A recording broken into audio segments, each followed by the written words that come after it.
my God. Gonna start over? Nope. No? I can just we're here. It out. Nice. Just cut it. It'll be fine. Oh, hey guys, it's me, Jessie. Don't mind us if this is kind of a going on here. Mercury retrograde is awesome, right? So welcome guys to Gathering of the Shadows. It is me, Jessie, here with my lovely, beautiful sister. I'm the Ginger Mystic. We're reveling in the retrograde tonight. Just saying. So, I mean, there could be some things that may come out today. I also have a surprise for everybody towards the end of this episode, in favor of Mercury retrograde, because we're all going through it. Yeah, some people are having good things, and there are some people who relish and other people learning lessons. I like how not to bleach, not how to not bleach your eyelashes, or put bleach in your eye. Yeah, that, or maybe like don't fish on the couch. Oh yeah, because you might might regret that. Did you find a hook? I found a fishing a barbed like deep sea fishing hook, giant, barbed through my couch that I found with my one of my fingers. One of your fingers, yes. I remember I got one of those in my knee one time when I was little. My dad was a fisherman. Obviously, he was an outdoors guy, And I was playing around, being the little messy Jessie that I am, and just, little doing cookies, whatever. I don't know what the hell I was doing. But anyway, next thing I know, I go, and then I went, ugh! And then I start crying, as little girls do, right? And this hook, seriously, went all the way in my knee. Gross. And I went to show my mom. And my mom looks at me and she goes, well, what did you do? I'm like, I was just playing around and it got in my knee. And she's like, it's okay, don't freak out. So what's she do? Right? She goes and gets a fishing line, because obviously Dad was getting ready to go fishing. So his stuff was out. She got a fishing line and she told me, hold still. And she went, wrapped it around and went, poop. Oh, popped it out. No joke. My mom. Ooh. I love my mom, but I think she was a torturer in a past life. I'm pretty sure. But no, with the best of intentions, I'm sure. Well, yeah, no. I don't know. Moms have a way of doing that, They're like, yep. Moms have a way of doing things. I really feel like she was freaking out, and like my mom has internally, like on the inside, she's like panic. Yeah. No, she was looking at me like, why did you do that? I'm like it's my fault. Like I just do that. I'm fishing for knees. I don't know. I'm fishing for. Well, I am short, so maybe I was. Maybe you were looking to grow and stretching yourself out. I don't know. Am I a pirate? I mean, you could be maybe a pirate.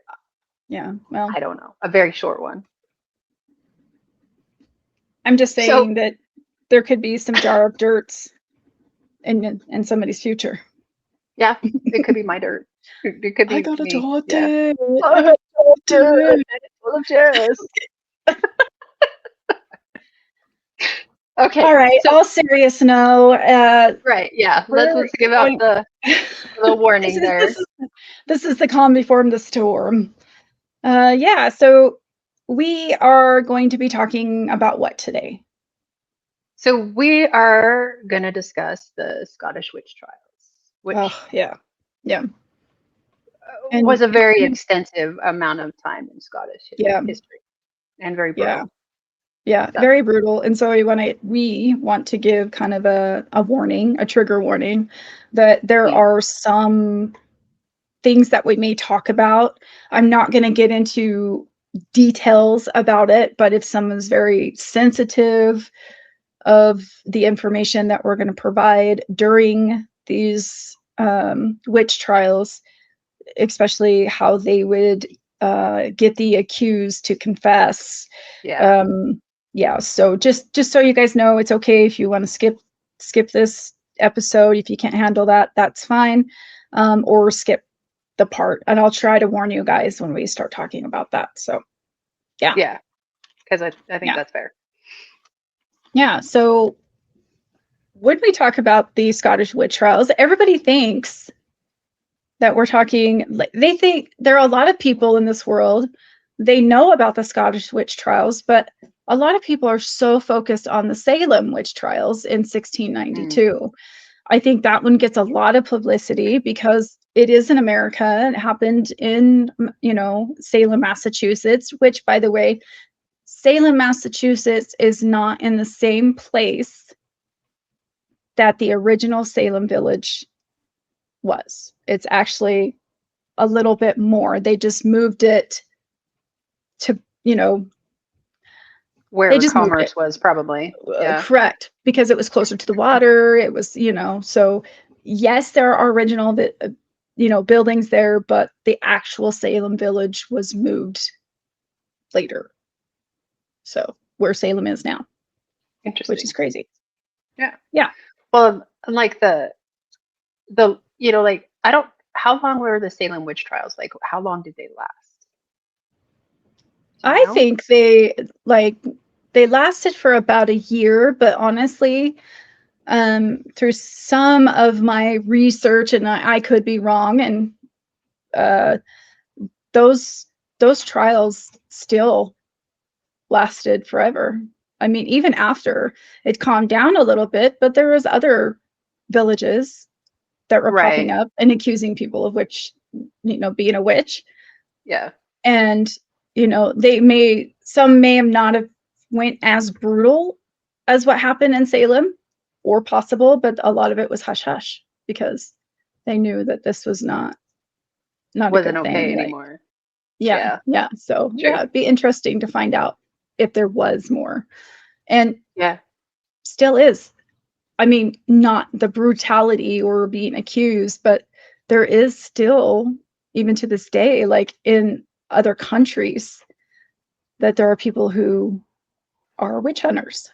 So yeah, absolutely. Yeah. But yeah, so as we know, and when I was looking into this, and I'll show a picture of the king. The Scottish witch trials, they took place between 1563 and 1736. Now, this was after the Scottish Parliament passed the Witchcraft Act of 1563. This makes witchcraft a capital crime. So during this period, here's the not so fun fact. So around 4,000 people were accused of witchcraft. And you said that it also started somewhere else. Then this is how King James learned. Correct. So when I was doing research, so Mary, Queen of Scots, is the one who let enacted. me show you, our audience, the pictures of these two. Yeah. So Mary, Queen of Scots, enacted this act, and King James VI of Scotland. So that's King James. Lovely gentleman. He was looking for a bride because he was going to possibly be on the throne for England, and because of Mary, Queen of Scots lineage and how she was related. And so he wanted to find himself a bride, and he was desperate to find somebody that they could have children so that he had a lineage, because that he thought that would help him become King of England. And so he found a bride in Denmark.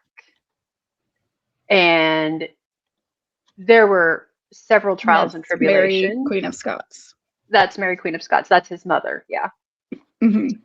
And so this Danish bride, her name was Anne, he tried to get her to come over to England, and she took several attempts by ship to get to Scotland from Denmark, and had to turn back because of terrible storms, just horrible storms. Mhm. They couldn't get through. There was no way. And it's fall time, so I would imagine that the weather would be kind of crappy for a ship that sails at that time of year. But so they were really frustrated, and she ended up going back twice. And so he heard about the stories and everything happening at the time, and he was like, well, I've got to go get my bride. So he leaves in the middle of winter, goes to Denmark by ship, obviously barely makes it there alive. Terrible storms, and takes them forever.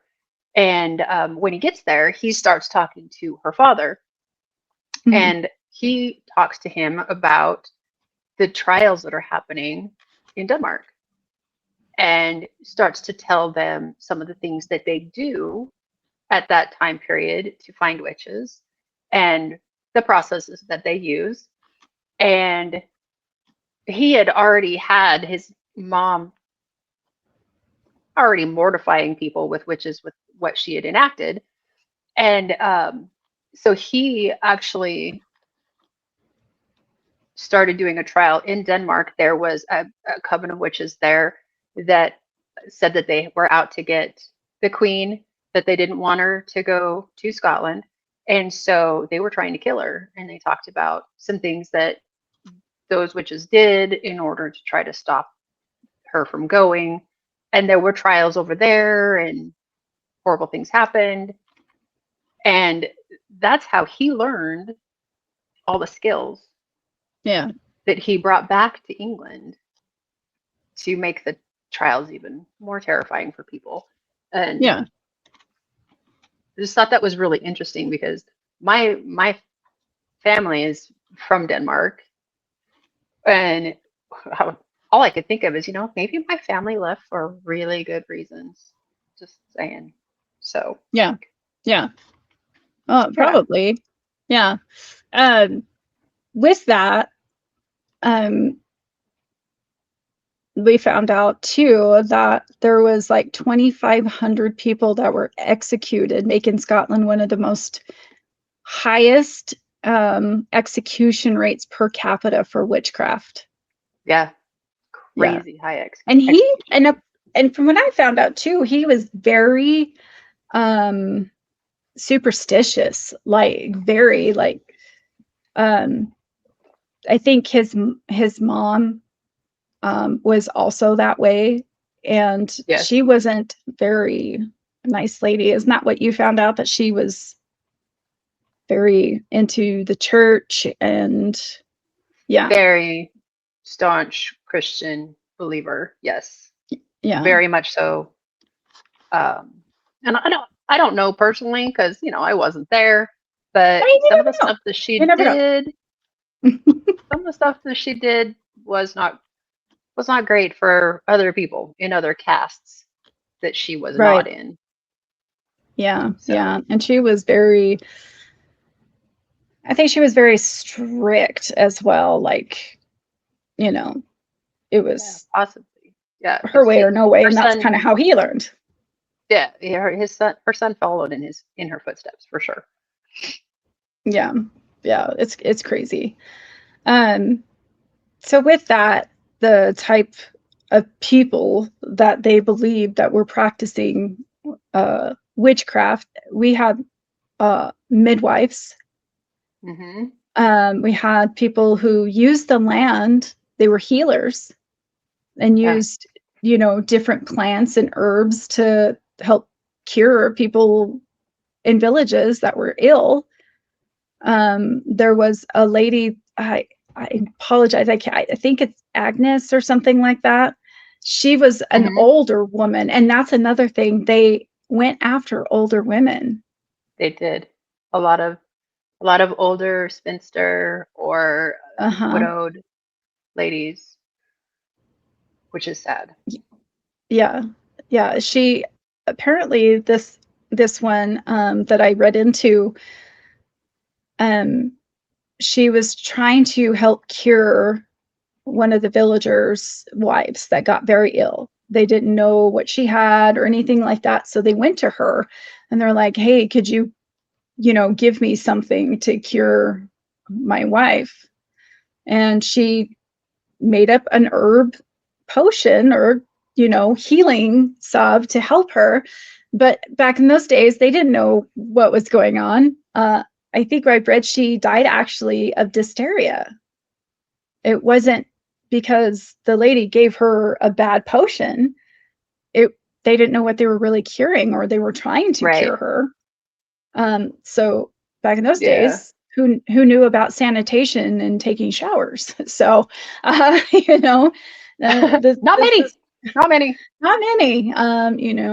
It's crazy, but.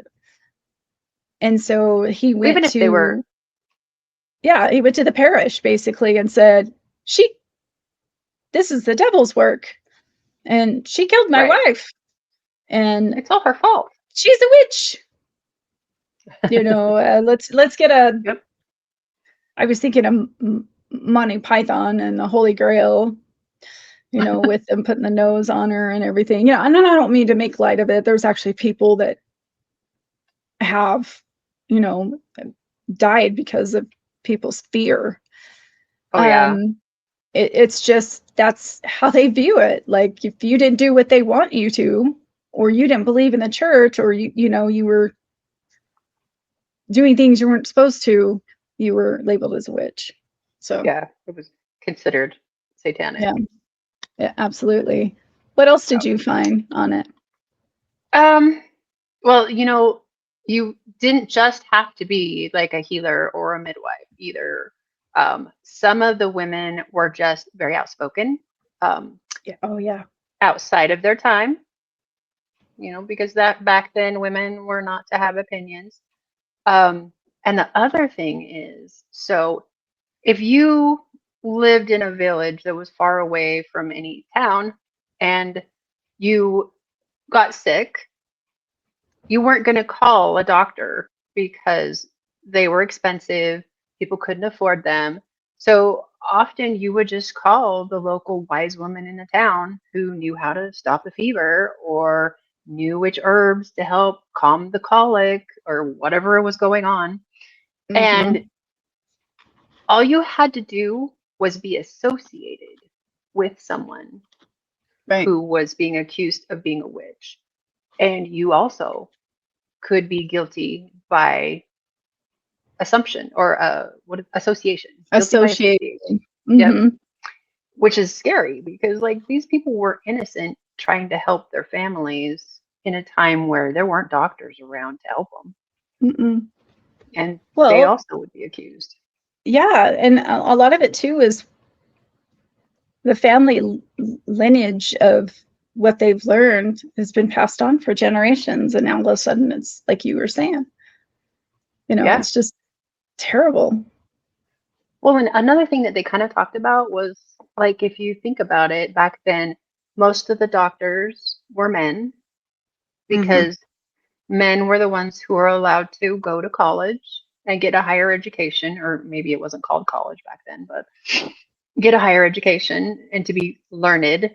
And so women who could fix things with plants and folk magic, folk knowledge, took money out of a doctor's pocket. Yeah. If somebody could fix it for free or for the cost of a couple of potatoes and a carrot for stew, So yeah, there was other reasons to be accused for some too. I feel like that's definitely part of it, is the men did not want the competition and they didn't like women who could do it for cheap. Right. Or earn any respect because they wanted to be the respected ones. Because it was, we're not lying when we say back then the times were very male oriented. Yeah. So yeah. I don't think that changed for a long time, and even today in some societies it's still like that. Women are not allowed or Yeah. to be seen and not heard, pretty much, and Right. In some countries, yeah, for sure. yeah.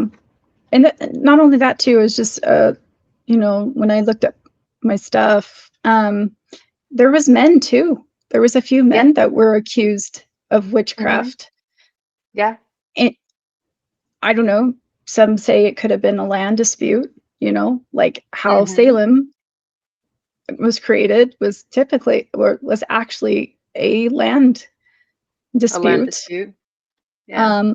Or they just weren't doing what they somebody else wanted.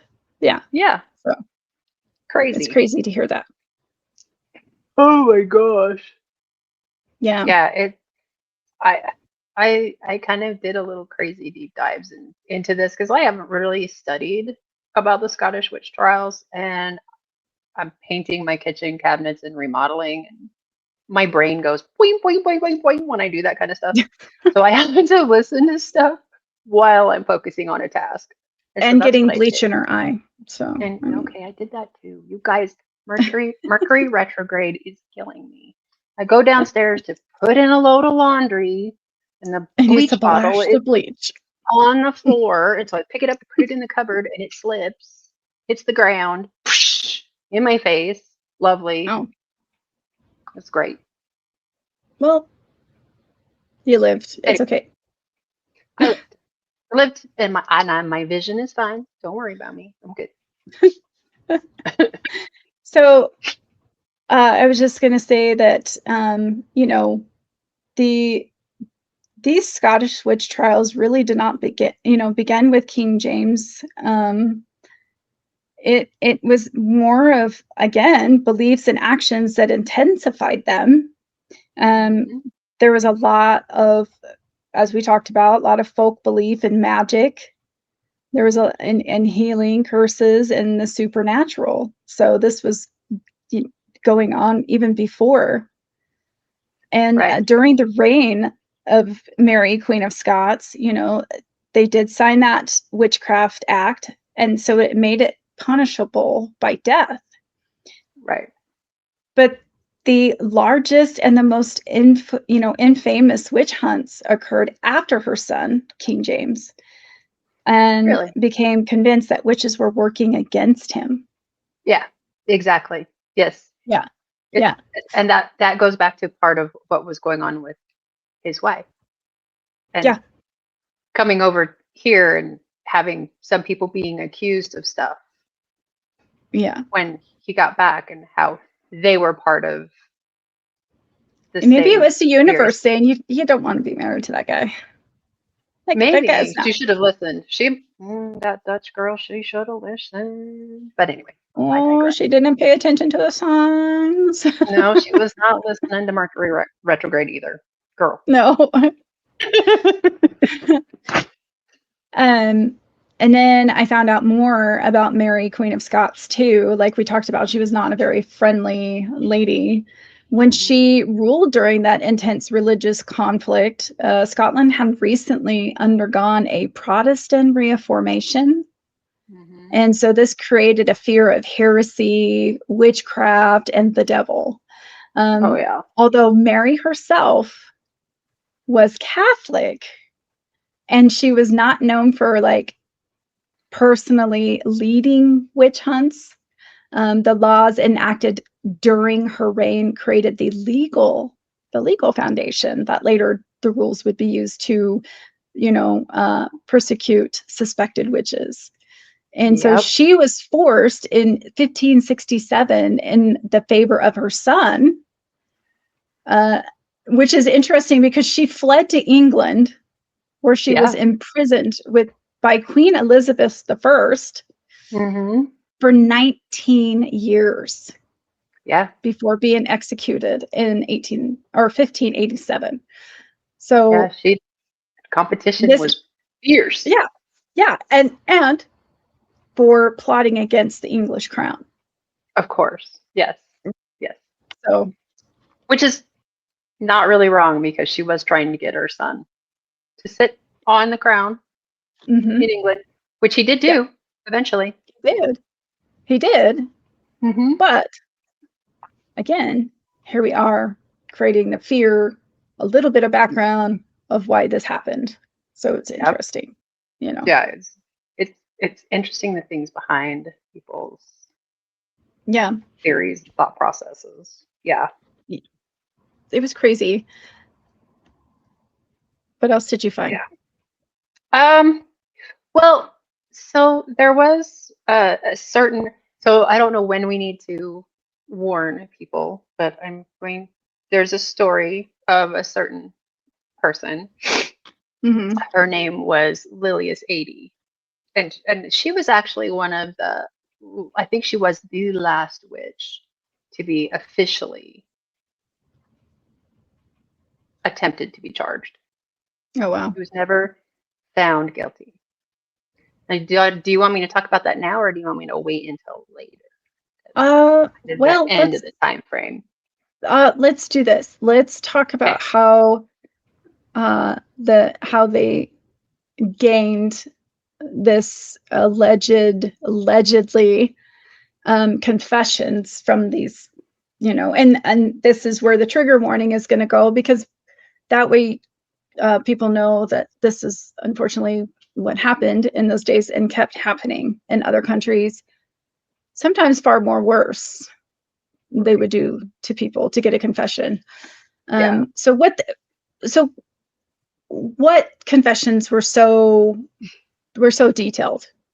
We have to really think about that, because it was interesting because like they were already having trials before this act was put into place, but the act is what made things legal for them to do. And it used to be that they would have to have permission from like the local pontiffs or the local religious leader to force and coerce somebody into a hopeful confession. Yes. And with the law, it made it legal, as long as it was done in a legal court, to do things to coerce people to do this, to confess. And one of the most used ways was sleep deprivation. So you wouldn't think, you know, as a human being that would be so terrible, but this. So sleep deprivation meant that these women were sometimes forced into cages that were small enough to only stand in, so they couldn't rest. They were forced to, like, guards would come in forever, bothering them, making noises, throwing things at them. And then there was this lovely piece of equipment that they would use. What is this thing called? I didn't. It's basically just a devil. I can't remember. It was the watching, is what they called it. Yeah. So they would put this thing on their faces, and I just say like a metal mask, metal torture mask device. Yeah. Yeah. What you can't see on the inside is the spikes that are under the chin. Yeah. So that their head cannot drop if they were to fall asleep. And so, and they would go. It was terrible. And it only takes like 48 hours for somebody to start hallucinating, hearing things, saying things that don't make sense. Seriously, 48 hours of no sleep at all can make you say and do things that you may not even remember after you've had some sleep. And some of these women were subjected to this for weeks on end. Yeah. Well, and another thing too that I read is a human body can only go for so long without food and water. And sleep, actually, you know, it's funny. That reminds me of my favorite band, Sleep Token. But and he sings about sleep, the wanting for sleep. But anyway, after so long, a human body cannot go without food and water. But when sleep takes over, all they want is sleep. Yeah. They don't care about food. They don't care about, they just want sleep. Yep. Exactly. So they would give up everything just to Mm-hmm. gain sleep, which, Yeah. you know, you might actually want to tell the person who is doing this to you that maybe you did do something that they said you did Yeah. to make it so that you could get some rest. Mm-hmm. It's unfortunate. Yeah. Super Yeah, important. it is. It is.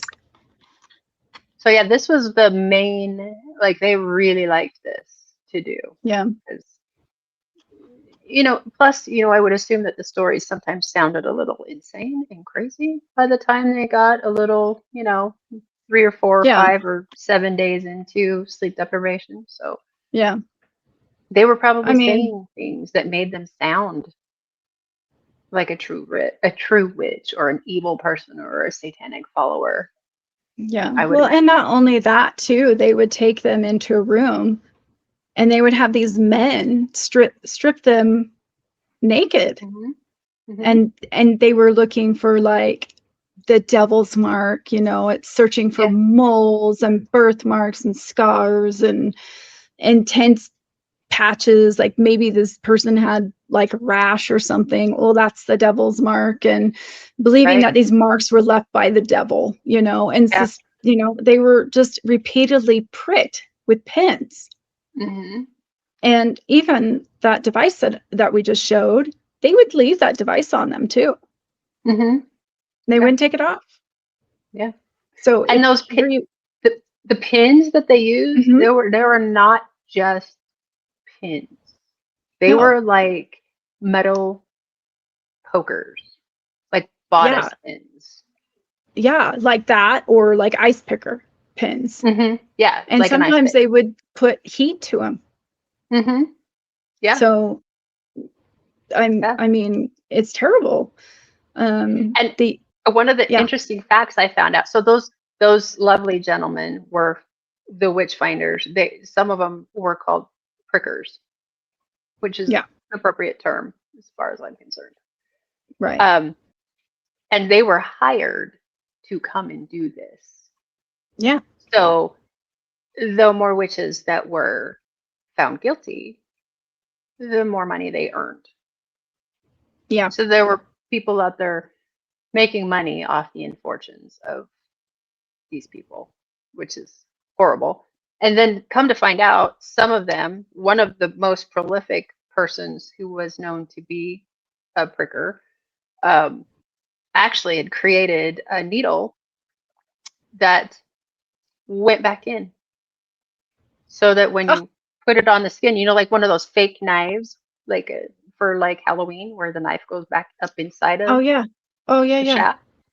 So he would pretend to prick these women, and because they did not scream or bleed, oh, look, I found the mark. Because that was one of the telltale signs is if you didn't bleed and you didn't feel pain, oh, it Mm-hmm. must be the devil's mark. Right. And I was like, wow, Yeah. you live up to It, your name. you know, it amazes me of all the stories that they gain from, like, you could write a screenplay Yeah. of these, you know, elaborate confessions, Hmm. allegedly, that they Yeah. got from all these torture devices. You know, there Yeah. was also the other one, the thumb screw. Yeah. Oh, do you have a picture They of that thing? I Do you, I did not you get a didn't picture find of one? that, just because, yeah. I did have a few things. Let me see if I can find it, but I'll find it while I'm talking. But Okay. they were uh, a metal device that was tightened around their thumbs. Hmm. And as we know, as humans, our fingertips are sensitive. Like, you can hear a paper cut through your thumbs Oh, yeah. or your fingers. You know, I mean, um, Scream. yeah, and they were used in some high-profile cases, including in the North Berwick trials, which we'll talk about in a later episode. Um, Yeah. So they would take it, put it on the thumb, and they would just slowly turn it until it went through their thumb.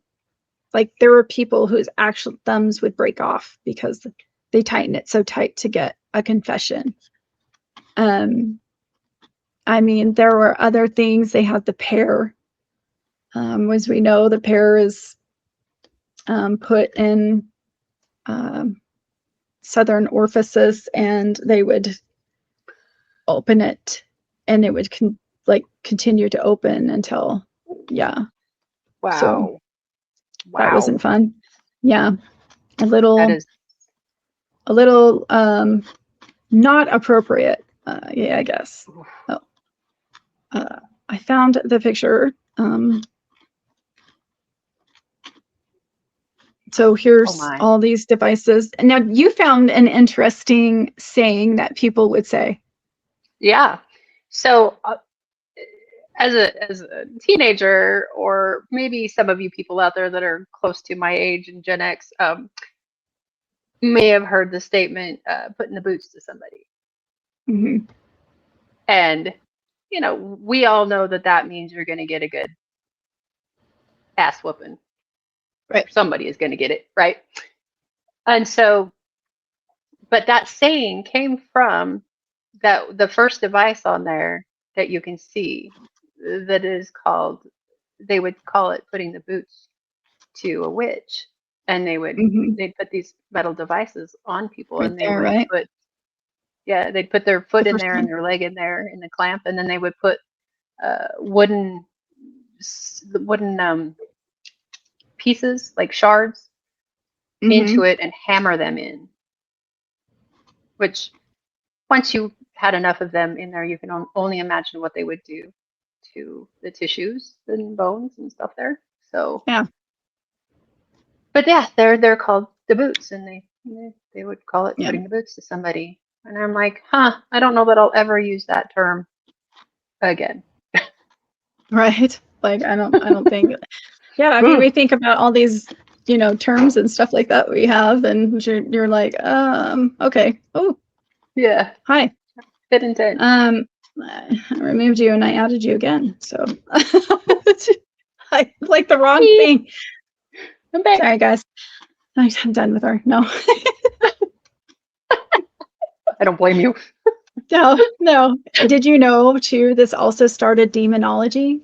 Because everybody believed that these witches had these Sabbaths and dancing by the fires. And I mean.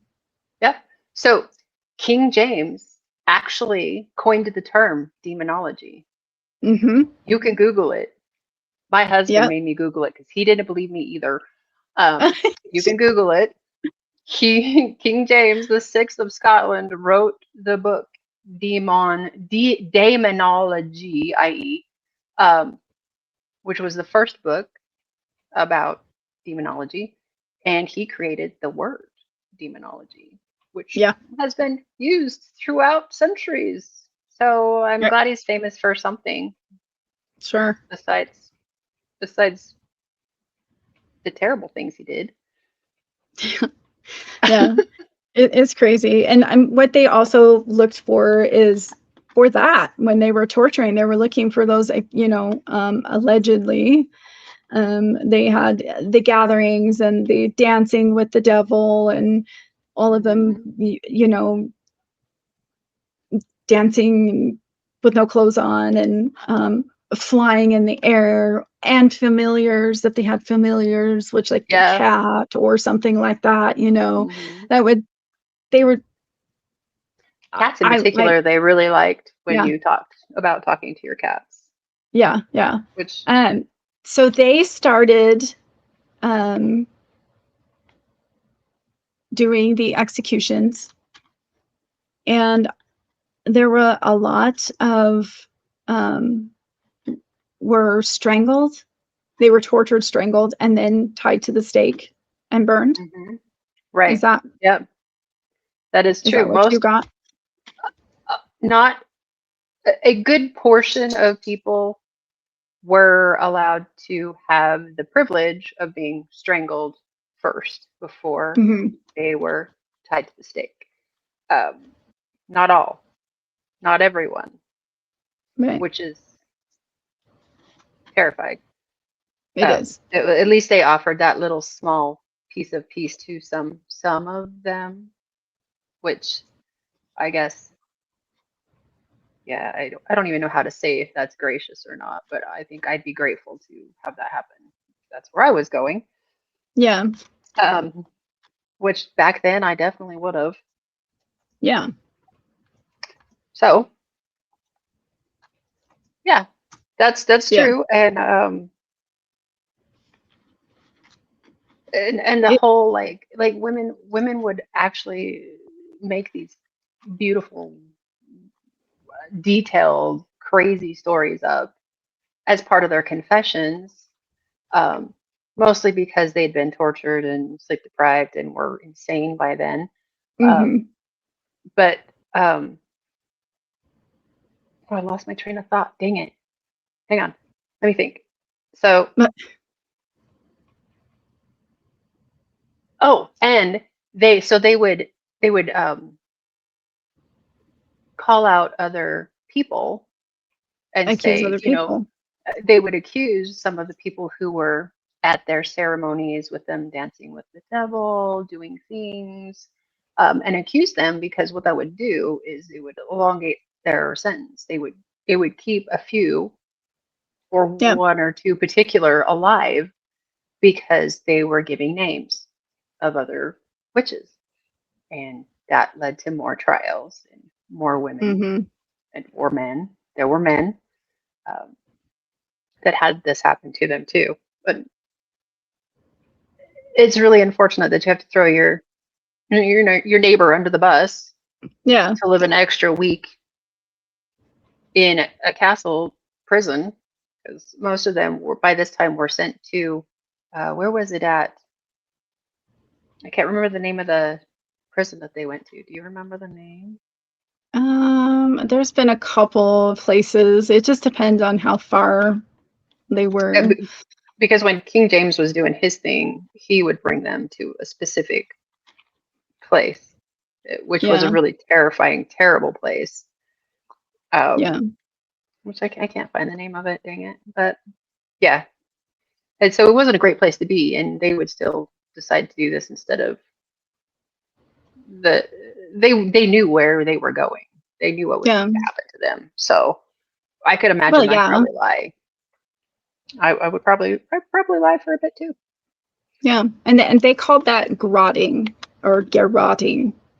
It's Garroting. GARROTING. So this was Yeah. more of a merciful Yes. Yes. execution. Right. Yep. Um, Crazy. yeah, and then they went to burning the body. And this is Mhm. where everybody sees the burning at the stake. This is where the burning of the stake came from, because Right. there was, as far as historical documents of in Salem, there was no burning at the stake. They were all hung or crushed. Yeah. So I mean, there could have been, and there just wasn't documented, Maybe. but this is where, and a lot of Not in practiced. other countries, yeah, Yeah. yeah, And they would, and that is one of the practices that they brought from Denmark.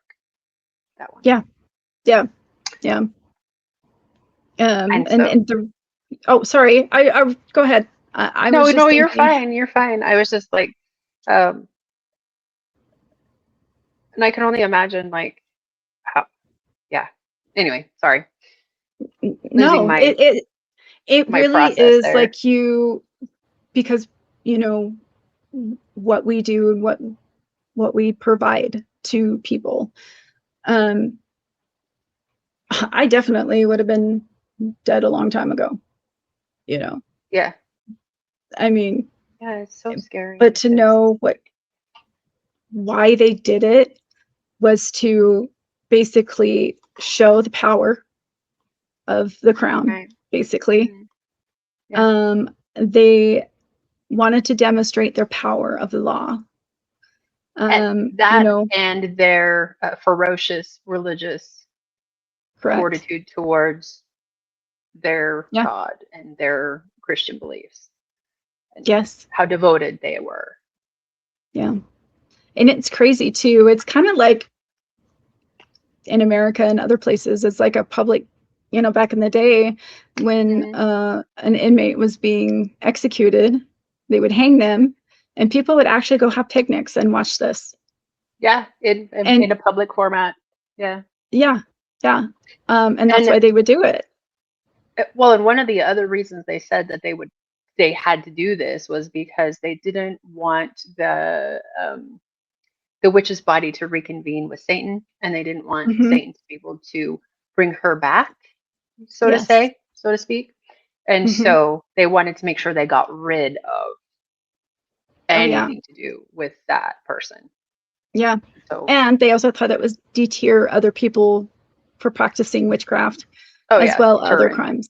So yeah, very true. Very true. I couldn't imagine being a child watching this because they were forced to watch this.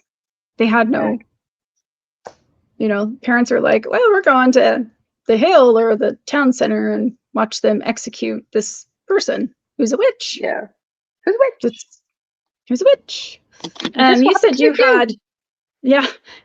had, somebody that you were going to talk about. So at the end of the witch trials, there was a specific lady. She was a spinster, an older woman. She was like in her 60s. Her name is Lilius Adie. Let's see how they say 80 ADDIE. I think that's how you say it. Anyway, so in like the summer of 1704, so towards the end there, they had famine and a whole bunch of things happened health-wise. There was the town was in a bad place. The area was in a bad place. The poor people were starving. And because she was older, she lived in a quiet community, a very small, impoverished community. I think she became a target just because she stood out. And there was a specific woman in the town who cried out her name. So she was at a party. This lady, her name was Jean Bizet. And she was at a party and she was drunk, and admittedly drunk by all who were there. And she started saying that Lilius Adie was going to come after her and that you needed to watch for your children. Watch your children at night. Lilius Adie will come for your children. And she had such a fit of terror. And her husband was trying to allegedly restrain her. Like, this is also a story. So, and she went running in a panic, screaming to the point where he couldn't catch her, screaming, running all the way home, and sticking to her story that this woman was out to get her and to beware of her as a witch. And so this woman was arrested and she was put on trial and by a local pastor, and she was actually released because they felt like the woman who was accusing her, maybe her story wasn't so great, and they just really didn't have enough proof, which was nice to hear. But it's a local parish doing this, and so they let her go. And then not too long later, somebody else stepped forward and gave the same story, said that Lilius Adie was coming for her, that she had visited her in her dreams, that she would not leave her alone, that she was torturing her. And so, of course, what did they do?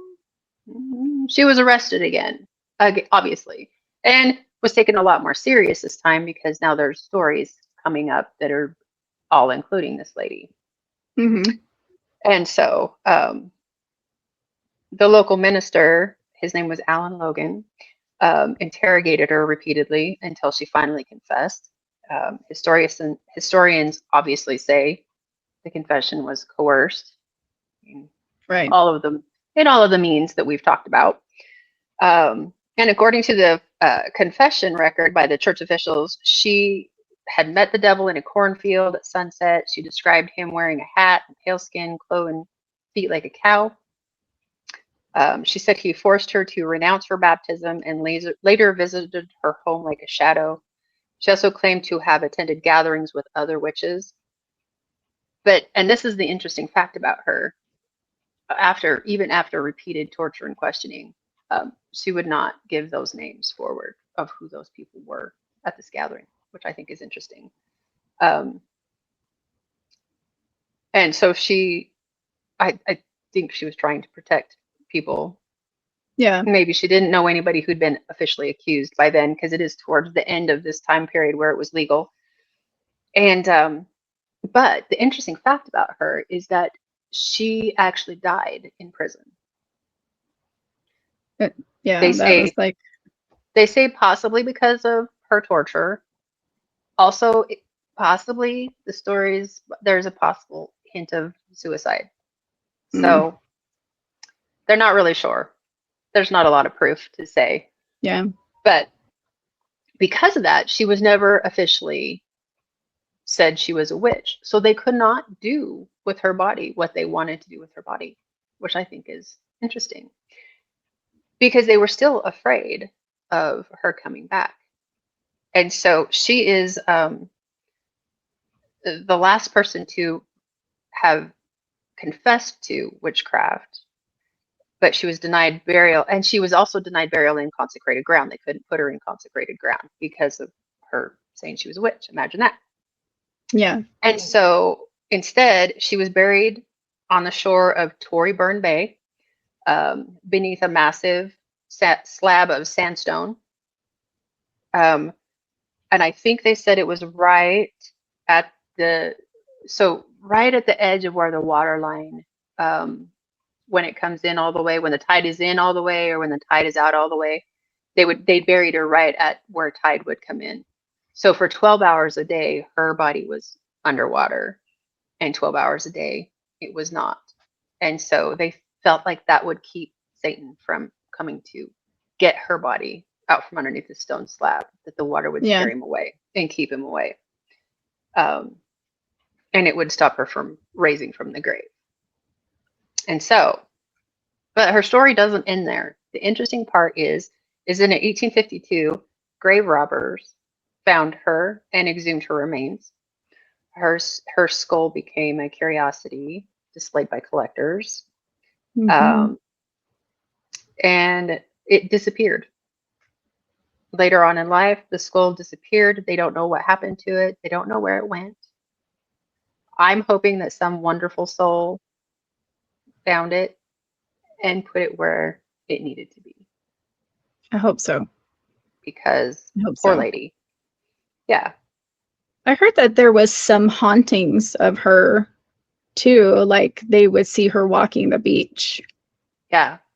I heard, I was reading something that there is some possible, ghosty apparition of her walking, trying to, basically search for herself, Yeah. So that's interesting. Yeah. Huh. Crazy. And the fact of the matter is she was just another innocent in that whole nightmare time, And she was an older lady too, right? Yeah, she was in her 60s. Mm-hmm. Yeah. Yeah. Wow. For back then, that was an older lady. Yeah. I mean, that was like an old maid. Old school marm. Yep. And the other one, the other one I was thinking of was Agnes Sampson, and she was actually one of the other famous witches that were accused. I hate calling them, because that's not what they wanted to be. They were healers, and it's such a bad stigma about witches, and it's just, they were innocent people, like being accused of something, and she was found guilty. She was, in January, she was taken to Edinburgh. She was strangled at the stake, like we talked about, and her body was then burned. So she was one of the well-known victims of the persecutions. She was tortured a lot, and she was also one of those that would not give names. But the one thing that I found too, which now current day Scotland, the historians have recognized that the vast majority, like we talked about, were not proven to commit any type of crime. They were just women and some men that were just trying to live. Yeah. You know, one of the guys that actually was found guilty was a school teacher. Yeah. Like just a school teacher that had taught children, and something went wrong, and he was accused and blamed because of his career and who he worked with, and that's all it took. And they didn't need a lot for him. No. Well, and then back in those days too, just like when people look at or think what a witch should look like, I was reading that there was a lot of like they were brewmasters basically. They would make the ale or something, and there was a certain look that they would have, and these are women and men, you know, that's how they make their money. They would make the village ale or beer or whatever they're drinking, and they would wear a distinct pointy hat. That just meant that that's their profession. They were brewers. Yeah, and that's where the pointed hats came from, you know. So I don't. It makes you wonder, like, is that who they were picking from that profession because they were more impoverished people? Yeah, they knew how to use plants. Mm-hmm. They knew hops. They knew what to do with them and how to make them turn into the devil's juice. Yeah, I mean, you know, it's crazy because that lady that you were just talking about was drunk herself. So and accusing, and accusing. That's weird. So nowadays, you know, as we know, everything was based out of fear, superstition, rumor, you know. Now modern day Scotland, money. Oh, yeah. And there's a Scotland Witch Museum over there. I think it's in Edinburgh, maybe, if I remember right. And they also have they have memorials. There you go, memorials. That's the word. For each individual, or these individuals that were, you know, one of the country's greatest miscarriages of justice. Yeah. So, you know, if you guys are ever over there, you know, it just really feel what happened. Even now, when people go to Salem, you can even feel that too. But just really think about the fear. Think about why these happened. You know, why? But there was a lot more behind each and every one of these unfortunate, beautiful souls that were taken unjustly. It was just, and the motives behind them, for sure. Yeah, absolutely. Craziness. Yeah. So that is sort of our show. And you know what? Like, I hate to say, like, I enjoyed it. Like, I enjoyed researching this topic. I was fascinated. I didn't know how much had happened or what had happened over there. So I enjoyed researching this topic. And I thought it was fascinating to find out all of the facts and how much I didn't know. So this was a cool topic. Yeah. I think it's good to, you know, let people know, you know, some of the historical facts and the truth of things, because a lot of things gets passed down through generations that are not really what happened, you know, or, you know, rumors like we talk about of what happened, and we know what happens with rumors. It destroys people. It destroys families. It's just, it's terrible. And we all have to really stop and think as human beings, like, is this really worth it? Is it really worth the hate that you're going to cause somebody? So it's never worth the hate. No. I agree. Well, I had decided tonight that I was going to do a little surprise before we're done. I'm going to try to do this at least, not every show, but every other show. As we know, we're in Mercury retrograde, and I wanted to pull a card. I got this beautiful haunted cottage, and it's by Siren Shadow, and it's super. Probably won't be able to see it, but anyway, you gotta hold it in front of your face. Oh, there you go. You can almost see it. I can't.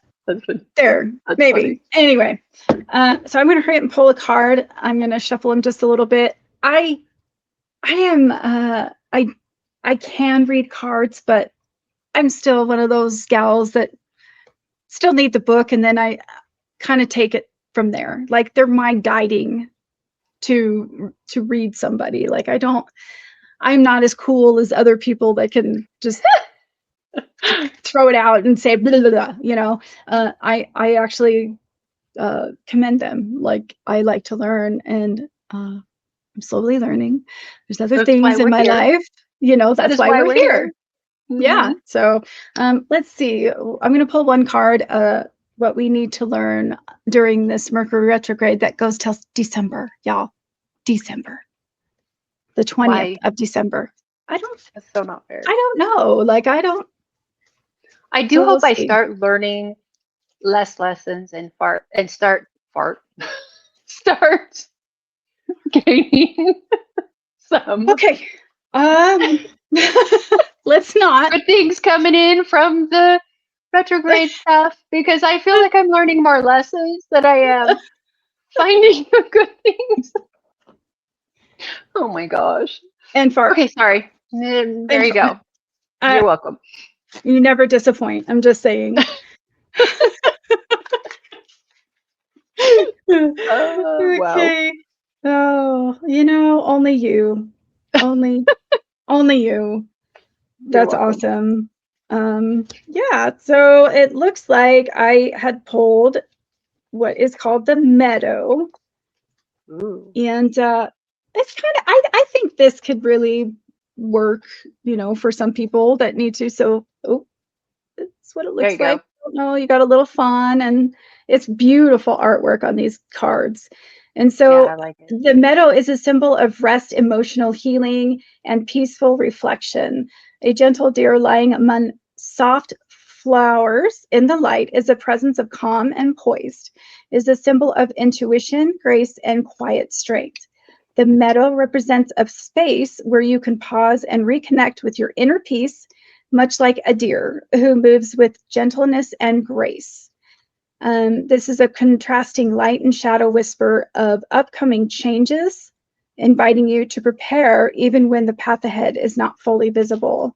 So the whole message of this card is, if you've been feeling a lack of motivation or energy, it may signal that you're nearing a burnout. The pressures of life, work, or personal expectations can drain you, leading to exhaustion. It is time to step back and allow yourself to rest, or you can replenish your energy.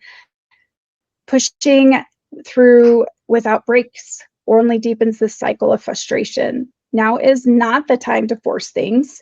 Like the gentle deer, move through this period with patience. Forcing progress will only create more tension. Instead, make space for fresh ideas and healing energy to flow in. So perhaps you neglected your spiritual well-being. In the busy of life, it is important to pause and reflect, allow your intuition to guide you toward what you truly need. This deer presence in the meadow calls you to slow down, listen, and trust that even in the stillness, change is happening. This is a time to create a routine that nourishes you, mind, body, and soul, and spirit, however you want. Rest is a luxury, but a necessity for your well-being. Being gentle with yourself during this time. Allow yourself space reflect, and open the new energy. And just, embrace the quiet changes that have already begun. So I think that's a good reflection for people right now, because, that's what's going on. This is exactly why I found a fish hook and, bleach and, ruin some clothing. And Yeah. telling you, retrograde is trying to tell me that I need to take a step back and I need to focus on some other things. And I am still like a Taurus at this point in time. Like, I am like, no, I'm gonna get this done. I'm gonna do it no matter what. And every time I try, I resent that. I know. Taurus the bull. That is my father says that there is nobody more bullheaded than me. Just saying. I might digress there a little bit with you, but I was just like, okay, so my days did go better over the weekend after I came downstairs and my crystals were in a disarray and my background behind me was not set up, and I just stopped what I was doing because I was remodeling my kitchen, and I set up, re-cleaned, went through everything, polished it, put my stuff up, my nice little skeleton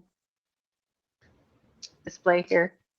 And after I took the time to focus on something that my spirit was telling me was important, I did better.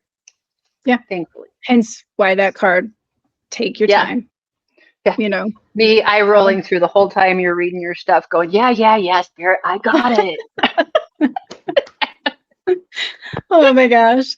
Well, guys, let us know if that card is resonates with you at this time. I will try to do this. I may use another set, and I'll just pull a card for the day or for the week. And so we'll do that. You guys, me and Ginger want to tell you guys, thank you so much for the likes, shares, and follows. Absolutely. We have some of the best people. I can shout out, Denise, she's one of our biggest fans. We have, Tobias, he's amazing. He shouts us out all the time. He's a Brotherhood of Witches. We got Ishmael, Reverend Ishmael, congratulations. And just a bunch of other people, Wicked Waters Witchery. She is amazing. I'm so thankful we had her show with her last week, and just all of you. You're all amazing. We have been truly blessed. Truly blessed.